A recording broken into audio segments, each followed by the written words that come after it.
নমস্কার, তনুর বাংলা ক্লাসিক স্টোরিতে আমি তনুশ্রী তোমাদের সবাইকে স্বাগত জানাই। আমি তোমাদের পাঠ করে শুনিয়েছিলাম কথা সাহিত্যিক শরৎচন্দ্র চট্টোপাধ্যায়ের অনুপমার প্রেমের প্রথম ও দ্বিতীয় পর্ব। আমার আজকের নিবেদন তৃতীয় পর্ব।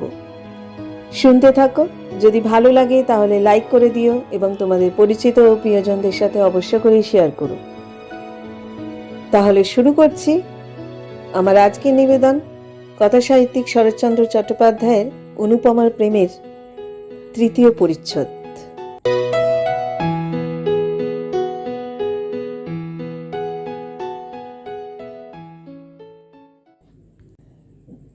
আজ 5ই বৈশাখ। অনুপমার বিবাহ উৎসবে আজ গ্রামটা তোলপাড় হইতেছে। জগবন্ধুবাবুর বাটিতে আজ ভিড় ধরে না। কত লোক যাইতেছে, কত লোক হাঁকাহাঁকি করিতেছে, কত খাওয়ানো দাওয়ানোর ঘটা, কত বাজনাবাদ্যের ধুম। যত সন্ধ্যা হইয়া আসিতে লাগিল ধুমধাম তত বাড়িয়া উঠিতে লাগিল। সন্ধ্যা লগ্নেই বিবাহ, এখনই বর আসিবে।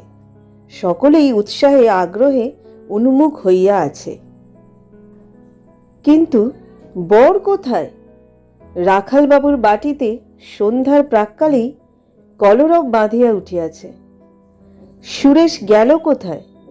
এখানে খোঁজ, ওখানে খোঁজ, এদিকে দেখ, ওদিকে দেখ, কিন্তু কেহই সুরেশকে খুঁজিয়া বাহির করিতে পারিতেছে না। কুসংবাদ পৌঁছিতে বিলম্ব হয় না। বজ্রাগ্নির মতো এ কথা জগবন্ধুর বাটিতে উড়িয়া আসিয়া পড়িল। বাড়ি শুদ্ধ লোক সকলেই মাথায় হাত দিয়া বসিয়া পড়িল। সে কি কথা! 8টার সময় বিবাহের লগ্ন, কিন্তু 9টা বাজিতে চলিল। কোথাও বরের সন্ধান পাওয়া যাইতেছে না। জগবন্ধুবাবু মাথা চাপড়াইয়া ছোটাছুটি করিয়া বেড়াইতে লাগিলেন। গৃহিণী কাঁদিয়া আসিয়া তাহার নিকটে পড়িলেন। কি হবে গো? কর্তার তখন অর্ধক্ষিপ্তাবস্থা। তিনি চিৎকার করিয়া বলিয়া উঠিলেন, হবে আমার শ্রাদ্ধ, আর কি হবে? এই হতভাগা মেয়ের জন্য বৃদ্ধ বয়সে আমার মান গেল, যশ গেল, জাতি গেল। এখন এক ঘরে হয়ে থাকতে হবে। কেন মরতে বুড়ো বয়সে তোমাকে আবার বিয়ে করেছিলাম? তোমারই জন্য আজ এই অপমান। শাস্ত্রেই আছে স্ত্রী বুদ্ধি প্রলয়ঙ্কারী। তোমার কথা শুনে নিজের পায়ে নিজে কুড়ুল মেরেছি। যাও, তোমার মেয়ে নিয়ে আমার সামনে থেকে দূর হয়ে যাও।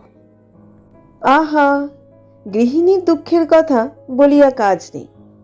এদিকে এই আর ওদিকে আর এক বিপদ। অনুপমা ঘন ঘন মূর্ছা যাইতেছে। এদিকে রাত্রি বাড়িয়া চলিতেছে। 10টা, 11টা, 12টা করিয়া ক্রমশ 1টা, 2টা বাজিয়া গেল, কিন্তু কোথাও সুরেশের সন্ধান হইল না। সুরেশকে পাওয়া যাক আর না যাক, অনুপমার বিবাহ কিন্তু দিতেই হইবে। কেননা আজ রাত্রে বিবাহ না হইলে জগবন্ধুবাবুর জাত যাইবে। রাত্রি আন্দাজ 3টার সময় 50 কাশরুগী রামদুলাল দত্তকে পাড়ার 5 জন জগবন্ধুবাবুর হিতৈষী বন্ধু বর বেশে খাড়া করিয়া লইয়া আসিল।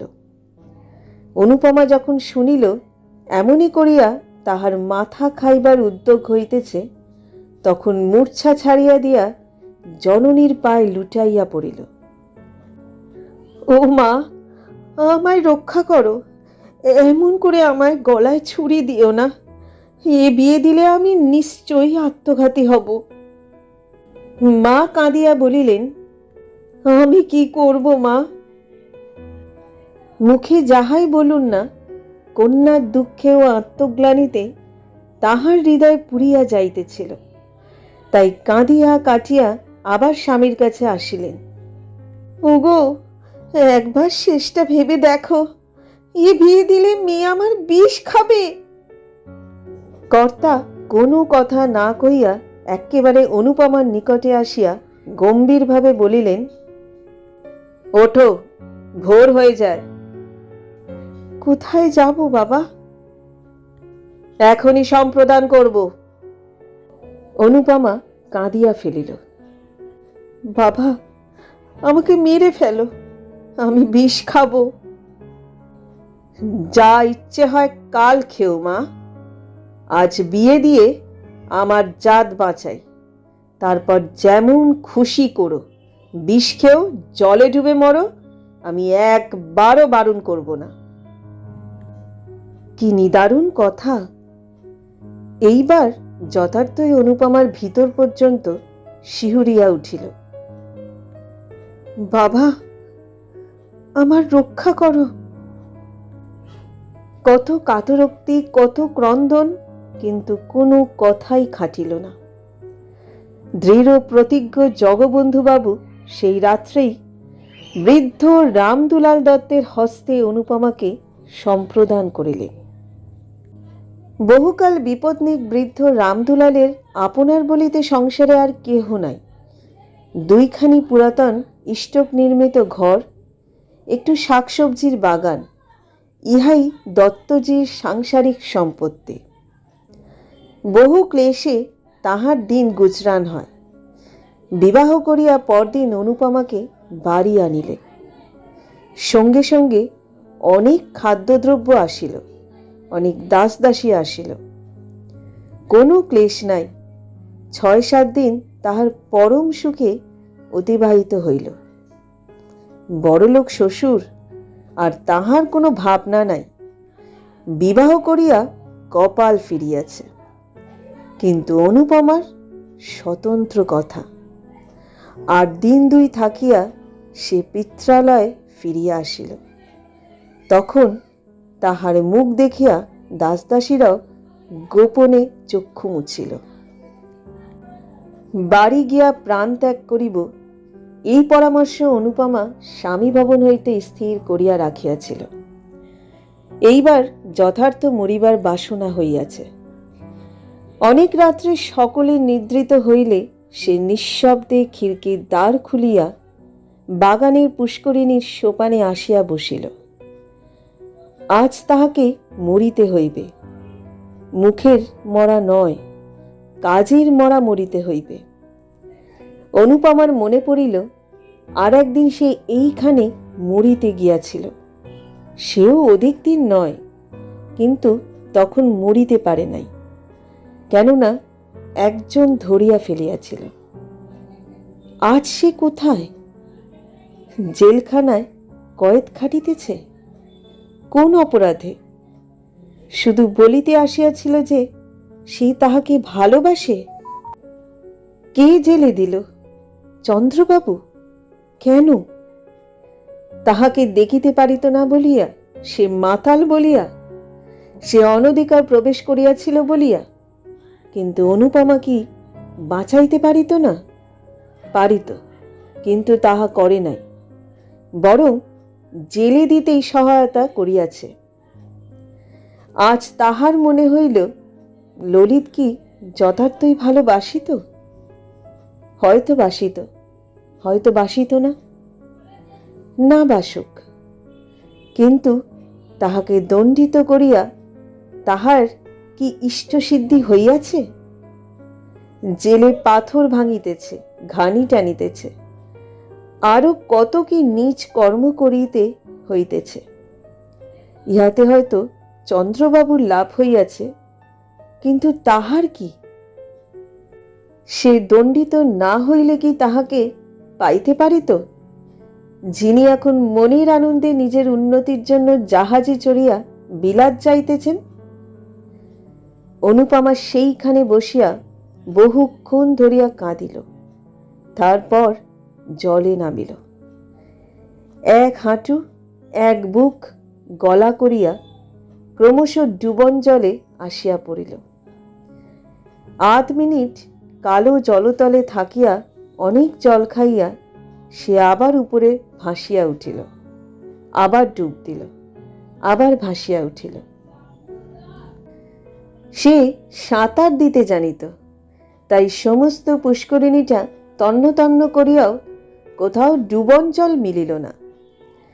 অনেকবার ডুব দিল, অনেক জলও খাইল, কিন্তু একেবারে ডুবিয়া যাইতে কিছুতেই পারিল না।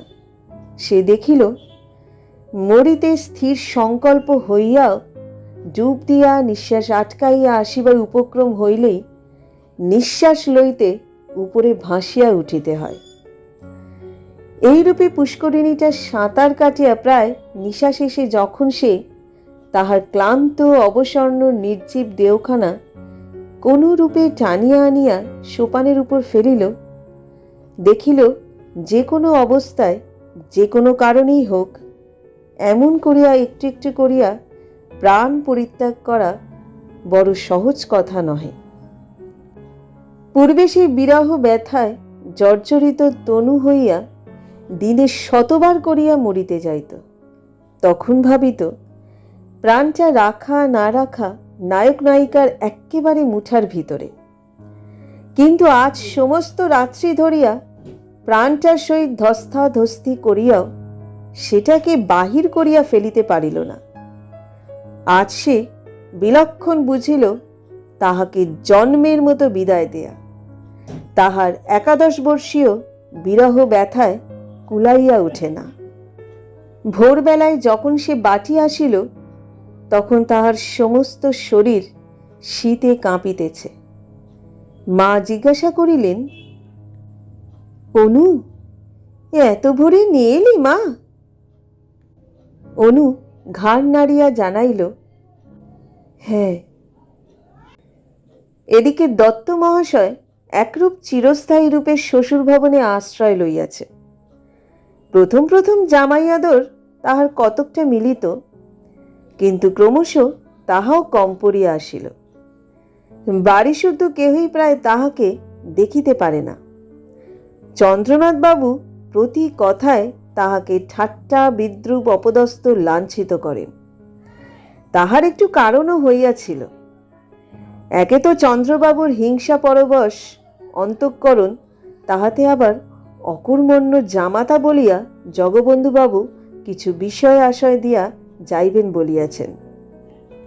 অনুপমা কখনো আসে না, শাশুড়ি ঠাকুরানীও কখনো সে বিষয়ে তত্ত্ব লন না। তথাপি রামদুলালের মনের আনন্দে দিন কাটিতে লাগিল। যত্ন আত্মীয়তার তিনি বড় একটা ধার ধারিতেন না। যাহা পাইতেন তাহাতেই সন্তুষ্ট হইতেন। তাহার উপর দুবেলা পরিতোষজনক আহার ঘটিতেছে। বৃদ্ধাবস্থায় দত্ত মহাশয় ইহাই যথেষ্ট বলিয়া মানিয়া লইতেন। কিন্তু তাহার সুখভোগ করিবার অধিক দিনও আর বাকি ছিল না। একে জীর্ণশীর্ণ শরীর, তাহার উপর পুরাতন সখা কাশরোগ অনেক দিন হইতে তাহার শরীরে আশ্রয় গ্রহণ করিয়া বসিয়া আছে। প্রতি বৎসরই শীতকালে তাহাকে স্বর্গে লইয়া যাইবার জন্য টানাটানি করিত। এবারও শীতকালে বিষম টানাটানি করিতে লাগিল। জগবন্ধুবাবু দেখিলেন যক্ষা রামদুলালের অস্থি মজ্জায় প্রতি গ্রন্থিতে ছড়াইয়া পড়িয়াছে। পাড়া গায়ে সুচিকিৎসা হইবে না জানিয়া কলকাতায় পাঠাইয়া দিলেন।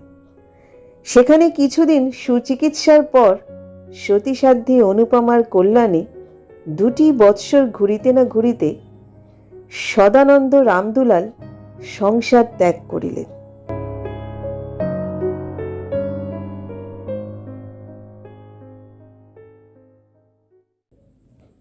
এতক্ষণ তোমরা শুনলে কথা সাহিত্যিক শরৎচন্দ্র চট্টোপাধ্যায়ের অনুপমার প্রেমের 3য় পর্ব। গল্পটা তোমাদের কেমন লাগছে অবশ্যই কমেন্ট করে জানিও। তোমরা কমেন্ট করলে আমাদেরও শুনতে ভালো লাগে।